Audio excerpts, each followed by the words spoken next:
안녕하십니까. 바른세상병원 뇌신경센터의 김주현입니다. 잘 들리세요?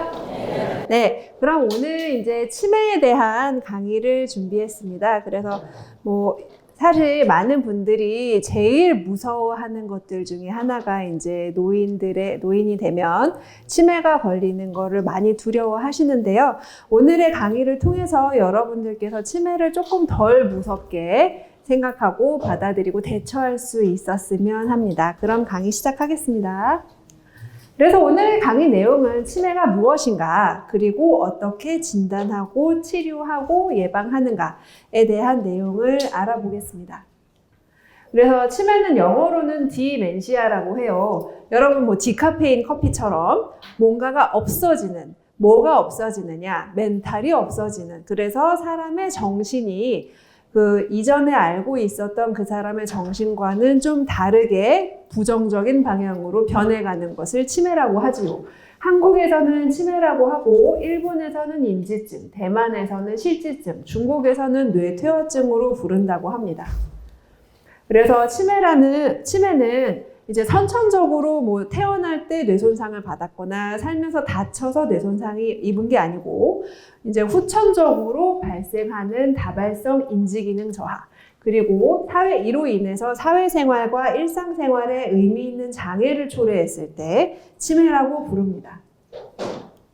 그래서 이제 치매가 무엇이냐고 물으신다면 저는 100세 시대의 그림자라고 말씀을 드리고 싶어요. 빛이 강하면 그림자가 길어지는 것처럼 사실 사람이 태어나서 선천성 기형이나 악성 신생물, 자살, 교통사고, 심장병, 간질환, 뇌혈관 질환 이런 것들로부터 모두 살아남은 분들이 이제 치매에 걸려서 돌아가시는 분들이 많으십니다. 그래서 사실 지금 이 순간에도 가자지구의 어린이들은 얼마나 치매가 걱정될 나이까지 살고 싶겠어요. 그래서 이제 오늘 이 자리에 모여주신 여러분들께서는 치매를 두려워하는 것보다는 건강검진 받듯이 치매 검사 받고 약 먹을 때 먹고 관리하면서 제도적으로 누릴 수 있는 혜택들을 다 찾아 드시면서 생활을 해 주셨으면 좋겠습니다. 그래서 치매를 진단할 때는 이전보다 의미 있게 감소한 인지 영역의 저하가 있어야 하고, 이것이 기억력이나 주의 집중력 등을 포함하는 여러 가지 인지 영역 중에 한 가지 이상에서 발생해야 하며, 이게 뒤에서 2등 안에 이렇게 잠시만요. 적절한 평균에서 2표준 편차 이하라고 하면 100명 중에 뒤에서 2등 안으로 떨어졌을 때 의미 있게 발생한 인지 저하라고 의사들이 예전부터 정의를 해왔습니다. 그래서 인지 저하로 인해서 독립적인 생활이 안 되고, 본인이 밥 먹고 잠자고 옷장을 정리하고 병원에 가고 약을 챙겨 먹는 게 안 되기 시작하면 이제 치매라고 부를 수 있고, 선망처럼 일시적이고 되돌이킬 수 있는 그런 상태가 아니고, 조현병이나 우울증처럼 다른 병으로 인한 상태가 아닐 때 치매라고 진단을 내릴 수 있습니다. 그래서 인지 영역은 주로 주의력, 수행 능력, 학습 및 기억력, 언어, 사회적 기능, 그 다음에 시각정보 처리 및 도구 사용과 같은 여러 인지 영역을 평가를 하게 됩니다. 그리고 이제 나이가 들수록 점점 늘어나는 건 사실이에요. 그래서 65세부터 5살 늘어날 때마다 2배씩 늘어나는 걸로 알려져 있습니다. 원인 질환은 알츠하이머 치매가 알츠하이머 치매가 약 60% 이상을 차지한다고 알려져 있고요. 이외에도 뇌경색이 여러 군데 쌓이거나 허혈성 뇌병변이 많을 때 발생하는 혈관성 치매, 알츠하이머 이외에 파킨슨병이나 픽병이나 전두후두엽 치매와 같은 다른 퇴행성 뇌질환으로 인한 치매, 그 다음에 기타 다른 병으로 인해서도 치매가 발생을 할 수 있습니다. 그래서 치매의 위험 인자가 무엇이냐? 이게 삶의 초기, 중기, 후기에 따라서 이 각각 시기별로 나중에 노년기에 치매 발생의 원인을 기여하는 원인들이 있는데요. 이 중에 생애 초기에는 못 배운 거, 그래서 교육의 부족이 치매에 영향을 많이 미치고 뇌병리학적으로는 뭐 장애가 심해 보이는 사람들도 사실 많이 배우고 꾸준히 공부한 사람들은 일상생활에 있어서 인지기능이 좋게 보존이 되는 경우는 정말 많습니다. 그 다음에 생애 중기에 있어서는 난청이나 높은 LDL 콜레스테롤, 즉 고지혈증이죠. 그리고 우울증이나 두부 외상, 당뇨, 흡연, 고혈압, 운동 부족과 같은 흔한 성인병의 원인 질환들이 이제 치매 발생에 기여하는 걸로 알려져 있습니다. 후기에는 가장 큰 위험을 차지하는 게 바로 고립입니다. 그래서 고립, 대기오염, 실명과 같은 인자들이 치매 발생에 기여하는 걸로 알려져 있어요. 그래서 이거를 다 합치면 이런 인자들을 다 조절을 잘 하면 45% 정도를 차지한다고 합니다. 뭐 바꿔 말하면 지금부터 열심히 살면서 위험인자 관리를 잘 하면 치매 발생을 절반 정도는 줄일 수가 있습니다. 그래서 치매 발병 원인 질환은 알츠하이머병이 제일 흔하지만 뭐 뇌혈관 질환이나 뭐 특정 비타민이 부족한 질환이나 잠시만요. 네, 저 강의하러 왔는데요. 네.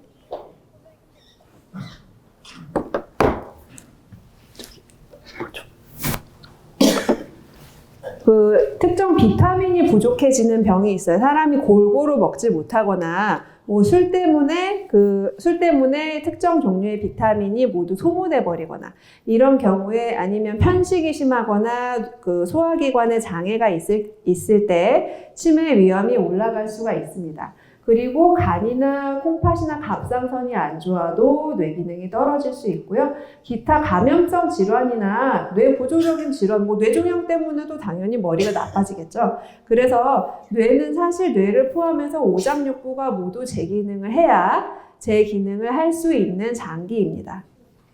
그래서 치매를 진단할 때 환자분이 병원에 오시면 무엇을 하느냐? 환자분의 ABCD를 먼저 살펴봅니다. 그래서 환자분의 일상생활, 행동 증상, 인지기능, 감별을 통해서 환자분에게 고칠 수 있는 원인 질환을 찾아보고요. 그 다음에 결국에는 환자분의 오장육부가 멀쩡한지 알아보기 위해서 피검사, 소변검사, 엑스레이, 심전도도 해보고 신경인지기능 검사, 뇌 촬영 검사도 해보고요. 요즘에는 치매 발병에 더 기여할 수 있는 유전자나 아밀로이드 같은 치매 원인 물질에 대한 검사도 해봅니다. 그래서 아까 말씀드린 대로 이런 원인 질환들로 인해서 알츠하이머나 다른 치매가 발생할 수 있고요. 이런 검사를 통해서 치료가 가능한 병을 찾아서 고쳐주면 당연히 뇌 기능도 더 좋아집니다. 그렇기 때문에 치매 환자분들을 치료할 때 반드시 피검사나 소변검사 등을 해봐야 되고요. 인지기능 검사를 할 때는 저희 병원에서는 SNSB라고 하는 검사를 주로 하고 있고요. 이게 이제 그 각 영역별로 점수를 내서 이 점수가 사실 초졸인 사람이랑 고졸인 사람이랑 차이가 나야 되는 것도 너무 당연한 일이기 때문에 각 연령대별로, 성별로, 학력별로 평균에서 얼마나 떨어지는지, 뭐 각 석차별로 백분율을 계산해서 내게 진료에 참고합니다. 그래서 인지기능 검사 같은 경우는 어떻게 하느냐, 뭐 이 사람의 시각 기능을 어떻게 알아보느냐, 이런 그림을 보여주고, 이거 해보신 분 계세요? 이런 그림을 보여주고, 네, 해보셨죠? 막 나중에 다시 그려보라고 하고, 여기서 그 사지선다형으로 여기 나오지 않은 그림의 모양을 물어보고, 이런 식으로 검사를 진행을 하게 되지요. 그 다음에 요거 한번 색깔을 읽어볼까요? 자, 여기 맨 위에부터 시작. 네, 이제 글씨를 읽어보겠습니다. 시작.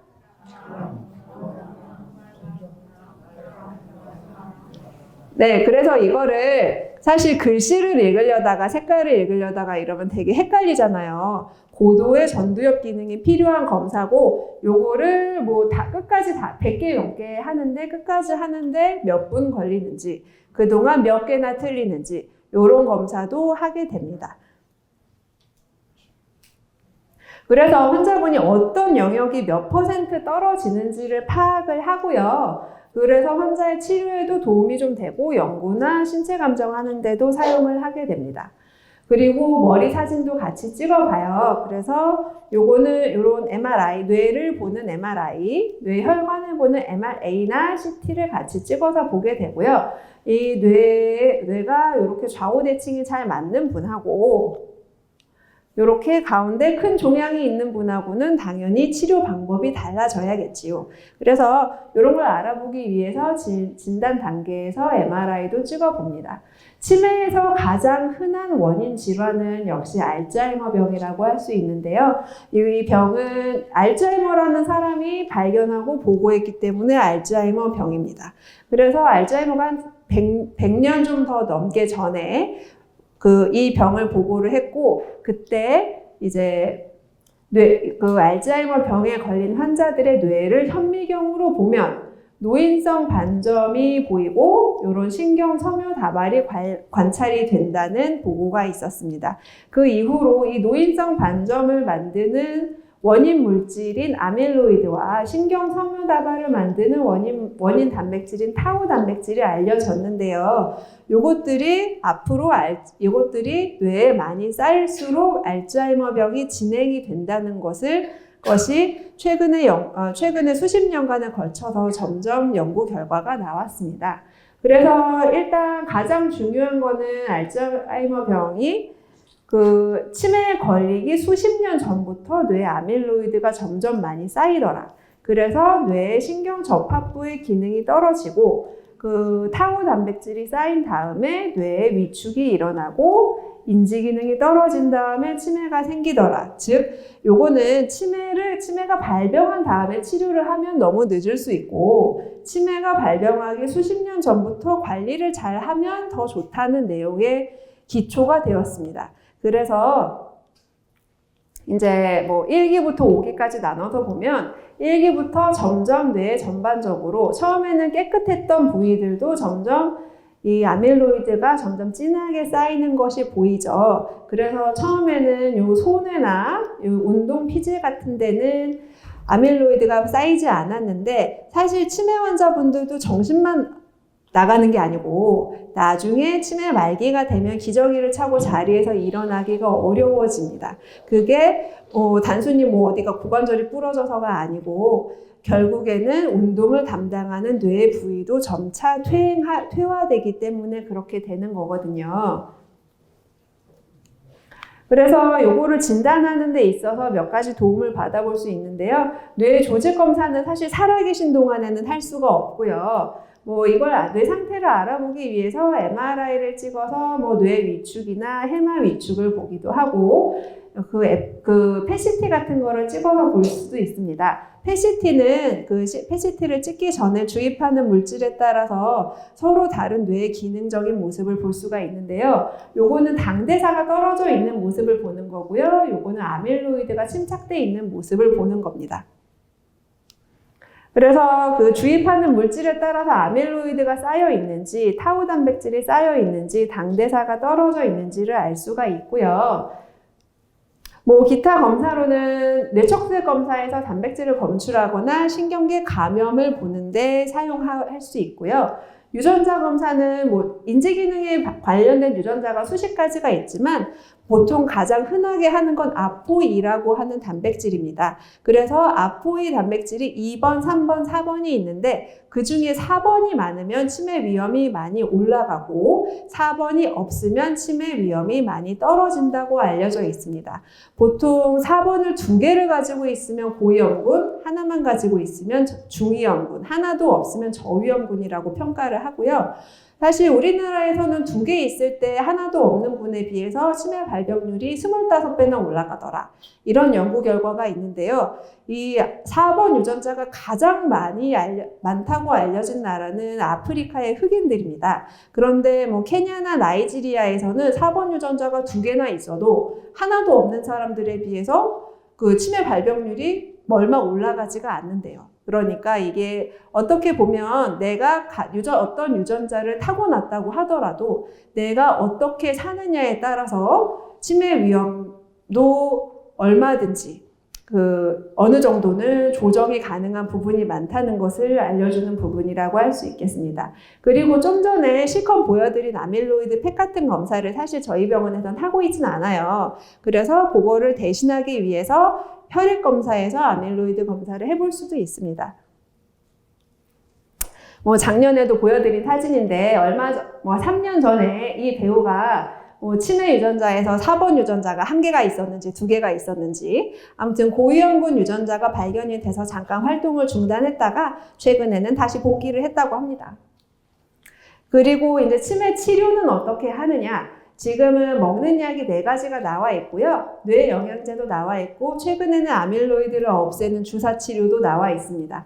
그래서 이 약은 1번 먹고 이 약은 2번씩 먹습니다. 그래서 일단 제 외래에서는 처음에 1번 먹는 약부터 처방을 해드리고요. 그 다음에 1번 먹는 약이 안 맞는 것 같으면은 2번 먹는 약이나 패치 제제 같은 걸로 처방을 해드립니다. 그 다음에 뇌 영양제 같은 것도 원하시는 분들은 처방을 해드리고요. 그래서 치매 약을 먹으면 치매가 예방이 되느냐, 치매가 진행이 늦어지느냐, 사실 그렇지는 않습니다. 어차피 시간이 지나면 어딘가에서 만나요. 그런데 그래도 어떤 같은 기간에서 안 먹는 사람보다 먹는 사람이 훨씬 좋아 보여요. 그렇기 때문에 저는 치매 약의 효과를 머리 염색하는 거에 비유를 해서 말씀을 드립니다. 머리를 까맣게 염색을 한다고 해서 머리가 하얘지는 걸 근본적으로 막을 수 있는 건 아니지만 내가 잠깐 젊어 보이면 그것 때문에 선거에서 이겨서 대통령이 당선되는 사람도 있을 수 있고 내가 돈을 버는 시간을 몇 달, 몇 년 더 늘릴 수도 있는 것처럼 내가 기능적으로 좀 더 똑똑해 보이고 덜 잊어버리는 기간이 5년 정도 늘어나서 나쁠 건 없잖아요. 그렇기 때문에 이 치료를 받을 수 있는 골든타임을 놓치지 않으시도록 적극적으로 검사를 받고 치료를 받으시기를 부탁드립니다. 그 다음에 요즘에는 이제 디지털 치료제나 이런 치료 방법들도 많이 나오고 있습니다. 그래서 요거는 태블릿을 기반으로 해서 여기서 퀴즈도 풀고 운동 프로그램도 제공하고 이런 프로그램도 제공을 하고 있고요. 그 다음에 프로그램 같은 것도 제공을 하고 있고 저희 병원에서 하는 건 아니에요. 그래서 노인들 대상으로 한 학습지 같은 것도 요즘에는 많이 나와 있습니다. 그리고 이런 좋은 복지관에서 식사도 하시고 여러 가지 활동에 적극적으로 참여하시는 것이 사실 치매 예방에 가장 필요한 과정이라고 할 수 있겠지요. 그리고 최근에는 아밀로이드를 직접 없애는 약물도 등장을 했습니다. 그래서 여기 보시면은 레카네마비라고 하는 약이 아밀로이드를 없애는 약으로 개발이 되었고요. 이 약을 투여한 분에서는 정말 뇌에서 아밀로이드가 뚝뚝뚝뚝 뚝뚝뚝뚝 줄어드는 게 발견이 되었습니다. 그 다음에 치매와 관련된 여러 가지 인지기능 점수도 제법 치료하지 않은 분에 비해서 좋아진 게 유지가 되는 게 요 NEJM이라고 하는 의학 논문 중에 제일 좋은 논문에도 크게 실렸었고요. 그래서 지금은 FDA를 통과하고 우리나라에서도 큰 대학병원급에서는 투약을 하고 있습니다. 그래서 제가 고대 구로병원에서 레지던트를 수련했기 때문에 고대 구로병원에서도 많이 쓰고 있고요. 요새는 이제 인터넷이 발달하면서 인터넷 카페에서 어디는 얼마고 이런 것들이 가격 정보들이 다 공유가 되고 있습니다. 하지만 요거는 건강보험 적용이 되지 않고 이제 이거를 받기 위해서 해야 되는 검사 비용도 고가고 요게 한 번 투약할 때 130만 원 정도 비용이 발생을 하고 한 달에 2번씩 맞고 18개월 맞아야 되니까 한 4, 5천만 원 정도 들어요. 그러니까 이게 VIP 마케팅으로 많이 하고 있습니다. 그러니까 내가 연봉이 얼만데 치매가 안 걸린 세월을 사는데 1년에 5천만 원이면 할만하다라고 하시는 분들도 계세요. 그래서 어쨌거나 이런 치료법도 나오고 있고 이런 것들이 언젠가는 특효가 만료되면 가격이 싸지겠죠? 네, 아무튼 이런 것들이 있습니다. 그리고 이런 치료법들은 부작용이 없는 건 아니에요. 이렇게 뇌 부종 같은 것들이 생길 수 있고 이렇게 조그마한 출혈 같은 것도 많이 생깁니다. 근데 모양은 되게 의사 입장에서는 이런 뇌 부종이나 이런 게 되게 무시무시해 보이는데 생각보다 겉보기에는 별 증상 없이 넘어가시는 분들도 많다고 합니다. 그래서 여러분들께서는 사실 새로운 치료에 귀를 열어 놓으시는 것이 여러분들을 위해서도 그 다음에 이런 게 있다라는 거는 좀 꾸준히 업데이트를 하시는 것이 사실 치매 예방에도 이롭습니다. 그렇기 때문에 참고하시라고 말씀드리는 거고요. 치매 환자분들을 위해서 이런 학습지 같은 것도 많이 나옵니다. 그래서 인지 기능을 향상시키기 위해서 계산 문제나 퀴즈 같은 거나 이런 것도 풀어보고 그림도 그리고 일기도 써보고 이런 것들도 많이 나오고 있습니다. 사실 이제 부문이나 재능수학 같은 데서도 저출산 시대를 맞아서 점점 손님이 줄어드니까 성인용 학습지나 노인용 학습지 같은 쪽으로도 시장을 점점 넓혀가고 있고요. 사실 저는 그냥 학생들 푸는 문제집을 사서 푸는 것도 나쁘지 않다고 생각합니다. 그래서 사람이 주기적으로 와서 관리를 받고 싶으면 학습지를 하면 되고, 아니면은 내가 혼자 스스로 계획에 맞춰서 끝까지 할 수 있으면은 문제집을 사서 푸는 것도 괜찮다고 생각합니다. 본인 수준에 맞춰서 하는 게 가장 중요하겠고요.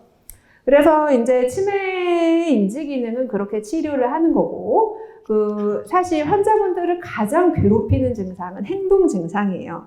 환자분들이 이틀만 잠을 못 자도 가족들의 삶이 굉장히 피폐해지고, 폭력적인 행동이나 우울증이나 망상, 환각들 등 증상 같은 것들 때문에 환자분들과 가족들의 삶이 많이 망가지기도 하거든요. 그래서 이런 것들은 주로 정신과적인 치료 약물을 많이 사용을 하거나 심하면 입원 치료가 필요하신 분들도 가끔 있습니다. 그래서 이런 치매의 A, B, C, D를 모두 살펴서 결국에는 환자분들의 일상생활이 유지가 되도록 하는 것이 치매 치료의 목표가 되겠습니다. 그래서 사실 옛날에는 제가 학교에서 배울 때 아니면 레지던트 트레이닝을 받을 때만 해도 알츠하이머에는 답이 없다. 한번 걸리면은 완치가 불가능하다라고 했었는데 여기에도 점점 원인 물질을 밝혀내서 치료하는 방법을 찾아가고 있는 중입니다. 그것이 비록 더디고 가성비가 떨어져 보이더라도 이게 전 세계에서 가장 열심히 연구를 하고 있는 의학 분야이기 때문에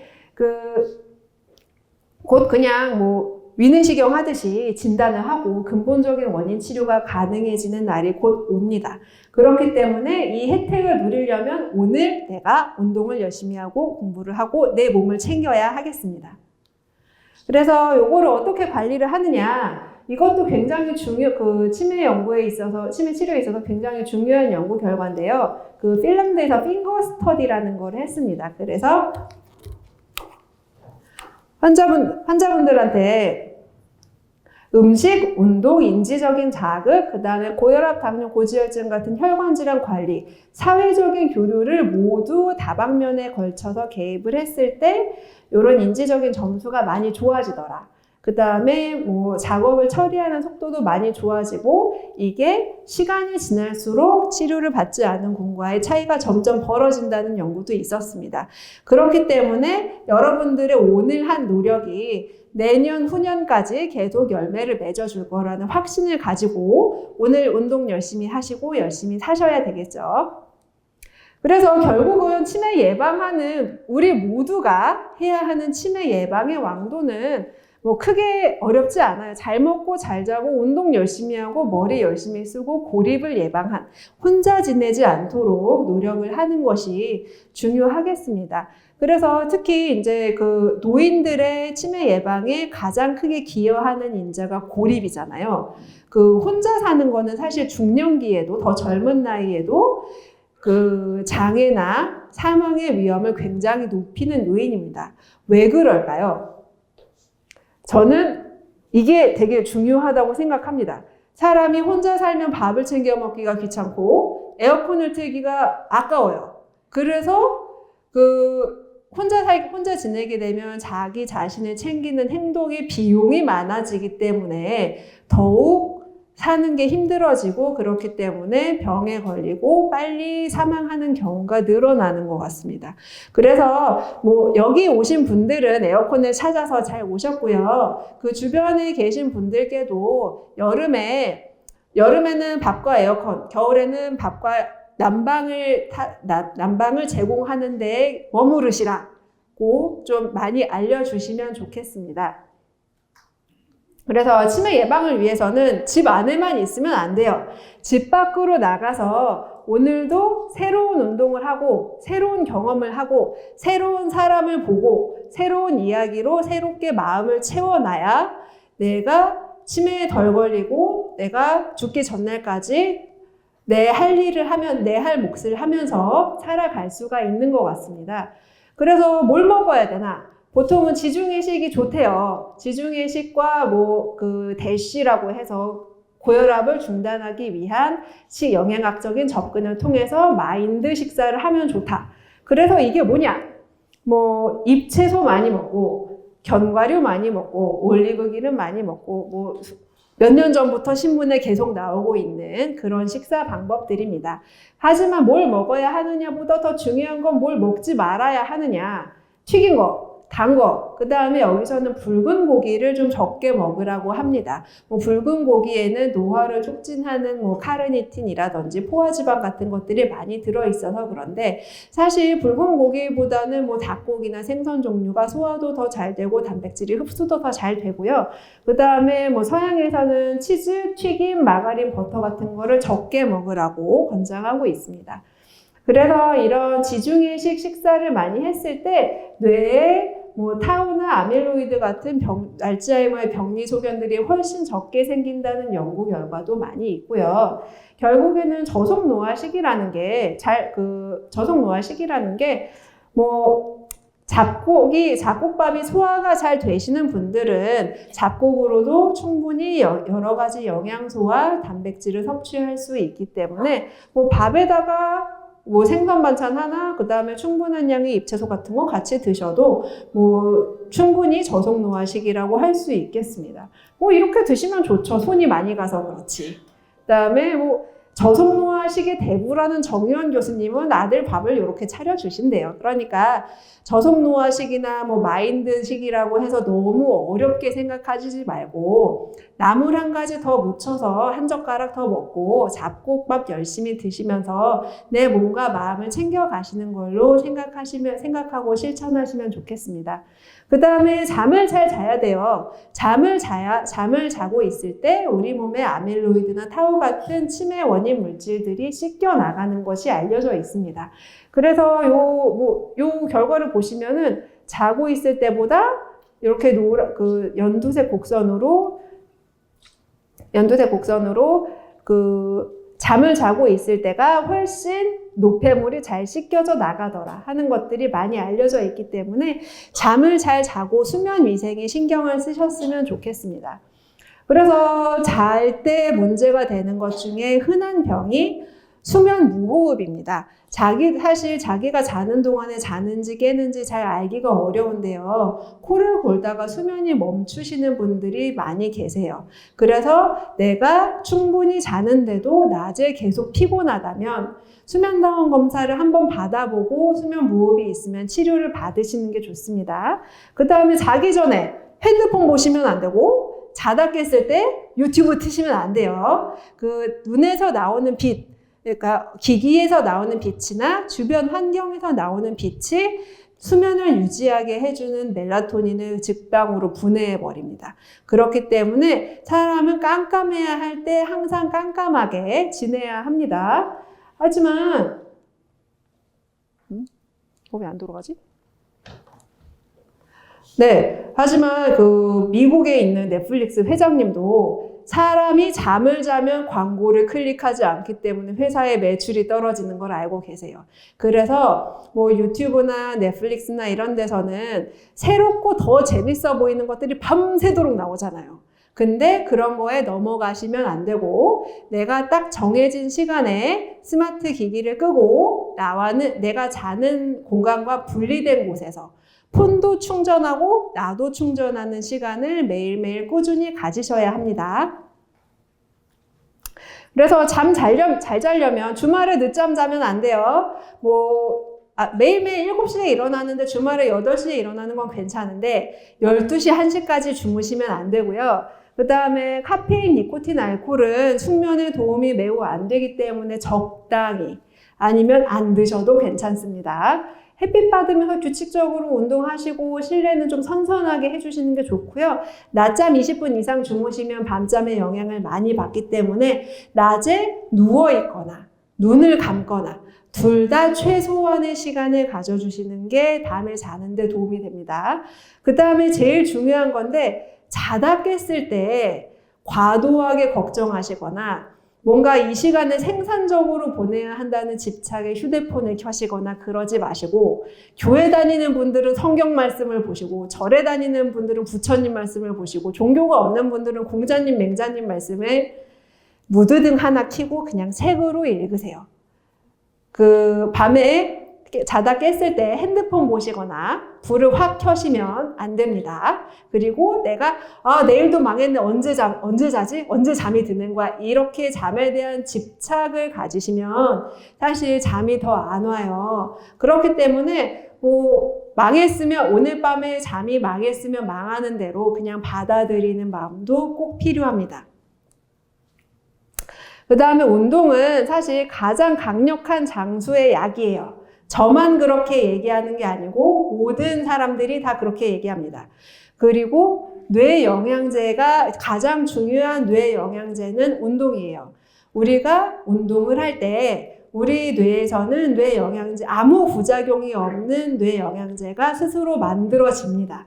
그리고 운동을 어떻게 해야 되냐? 내 심폐체력, 근력, 균형 감각을 발달시킬 수 있도록 골고루 운동을 해주셔야 돼요. 이것이 단순히 수명을 연장시키는 게 아니고 내가 건강하게 지내는 수명을 늘려줌으로써 내가 남들에게 의지해야 되는 유병기간을 줄여주는 효과가 있기 때문에 오늘부터 운동을 꼭 해주셔야 됩니다. 그래서 뭘 해야 되나? 일단 자리에서 일어나세요. 아무도 안 일어나시네. 네. 그래서 내가 자리에서 일어나고 그 다음에 뭘 해야 되는가? 심폐체력, 근력, 안정성을 키우기 위해서는 일단은 유산소 운동을 일주일에 3시간은 해주셔야 됩니다. 그래서 여러분들 중에 아파트 사시는 분 손 들어보세요. 아파트 우리 집까지 걸어 올라가 보신 분 손 들어보세요. 네, 그래서 일단은 일상생활에서 가장 쉽게 할 수 있는 운동으로는 우리 집까지 걸어 올라가 보기. 그 다음에 우리 집이 할만해지면 꼭대기층까지 걸어 올라가 보기. 그 다음에도 할만하면 꼭대기층까지 이번 주에는 1번, 다음 주에는 2번, 그 다음 주에는 3번. 이렇게 점진적으로 늘려나가기. 이런 활동들이 가장 가깝게 해볼 수 있는 활동이고요. 걷는 거는 사실 운동이 안 돼요. 걷는 거는 90세부터 운동입니다. 89세까지는 좀 뛰셔야 돼요. 어떻게 뛰셔야 되느냐? 처음부터 우사인 볼트나 황영조처럼 뛸 수는 없잖아요. 그래도 내가 코로 숨 쉬면서 갈 수 있는 거리만큼 저 앞에 있는 가로등 하나 거리 정도는 내가 천천히 뛰어가 본다. 그래서 걷기 뛰기를 반복해서 할 수 있는 만큼 시작해보고 그 다음에는 가로등 1개 거리가 해볼만해지는 시점이 되면 가로등 2개만큼 가보고 그 다음에 가로등 3개만큼 가보고 이렇게 내가 좀 숨차고 내가 만만하지 않은 운동 강도를 점점 늘려가야 합니다. 그래서 이렇게 한쪽으로 서 있는 것도 도움이 되고요. 근력 운동은 헬스장에서 운동을 하거나 여기는 복지관에 있는 운동기구를 이용해서 하는 것도 도움이 되고 짐을 옮긴다든지 이렇게 짐 들고 계단을 올라간다든지 이런 활동들도 내 몸의 근력을 키우는데 굉장히 도움이 됩니다. 안정성 운동은 보통은 이렇게 한쪽 다리로 서 있거나 한쪽 다리로 움직이거나 그리고 내 발을 땅에 딱 붙이고 내 정수리를 하늘로 솟아 올린 상태에서 여러 가지 동작을 해보거나 이런 것들이 도움이 돼요. 그래서 저는 사실 요 3가지를 모두 만족시키는 운동들이 쉽게 시작해 볼 수 있는 거는 길거리 에어로빅이나 태극곡 같은 거 있잖아요. 공원에서 많이 하는 것들. 그런 것부터 시작해서 뭐 복싱이나 발레나 이런 좀 약간 복잡한 운동들. 그런 운동들을 배워보시는 게 한 살이라도 젊을 때 배워보시는 거를 강력히 추천드립니다. 그래서 얘가 목표가 무엇이냐. 여러분들 죽기 전날까지 내 발로 화장실 가다가 죽고 싶죠? 네, 그러려면은 목표가 있어야 돼요. 물론 아주 뛰어나신 분들은 95세에 마라톤을 완주하거나 배낭 메고 성지순례를 가거나 내가 캐리어를 번쩍 들어서 비행기 상부장에 놓고 해외여행을 가거나 뭐 손주를 들어 올리거나 새로운 걸 배워서 세상에 널리 퍼뜨려서 돈을 벌거나 이런 것들을 지금 도전해 보시는 게 오늘 가장 젊은 날이기 때문에 한번 도전을 해보셨으면 좋겠습니다. 그래서 뭐 100세인 10종 경기 뭐 이런 이름으로 나와 있는데요. 뭐 등산을 킬로미터 단위로 하거나 바닥에 앉는 식당에서 내가 한 팔만 짚고 5초 안에 일어난다. 그 다음에 손자 머리 위로 들어 올리거나 장바구니 들고 3층까지 올라가거나 뭐 한 다리로 서 있기, 3분 안에 4층까지 올라가기, 뭐 즐거운 성생활, 줄넘기, 잼뚜껑 열기 뭐 이런 것들 중에 다 할 수 있으신 분 손 들어보세요. 네, 그래서 이런 것들을 내가 일상생활에서 할 수 있는데 뭐 5년 전에는 그냥 했는데 지금은 슬슬 어려워진 것들이 있잖아요. 그런 것들을 오늘부터 할 수 있는 힘을 키워 놓으시는 것이 여러분이 나중에 기저귀 차고 생활하는 세월을 줄이는데 큰 도움이 될 겁니다. 그래서 이제까지의 의학은 뭔가 진단이 내린 다음에 약을 줘서 장애를 줄이는데 크게 도움이 안 됐던 거라면 이거를 조금 더 일찍부터 시작해서 당장 오늘부터 조금 더 노력하면 내가 장애를 가지고 사는 세월을 드라마틱하게 줄일 수 있다는 것이 이제 요즘 나오는 의학의 개념들이거든요. 그래서 오늘부터 열심히 노력하는 여러분이 되실 거라고 믿어 의심치 않습니다. 그런 것들이 결국에는 99세까지 팔팔하게 살다가 2, 3일 앓다 가는 방법이라고 생각을 하고요. 그래서 이런 것들이 이제 슈퍼에이저라고 하죠. 뭐 90세 넘도록 뭐 책을 번역한다든지 자기가 할 일을 끝까지 잘 해 나가는 사람들을 슈퍼에이저라고 합니다. 저는 개인적으로 이분도 참 슈퍼에이저라고 생각을 하는데요. 이분이 부자라서가 아니고 90대 중반까지 세계에서 자기가 잘하는 걸 제일 잘 해 나가는 분들처럼 저도 나이가 들고 싶고 여러분들도 그렇게 되실 거라고 믿어요. 그래서 오늘은 여기까지고요. 질문 있으시면 해주시기 바랍니다. 오늘 열정적인 강의를 진행해 주신 김주연 원장님께 다시 한번 큰 박수 부탁드립니다. 감사합니다.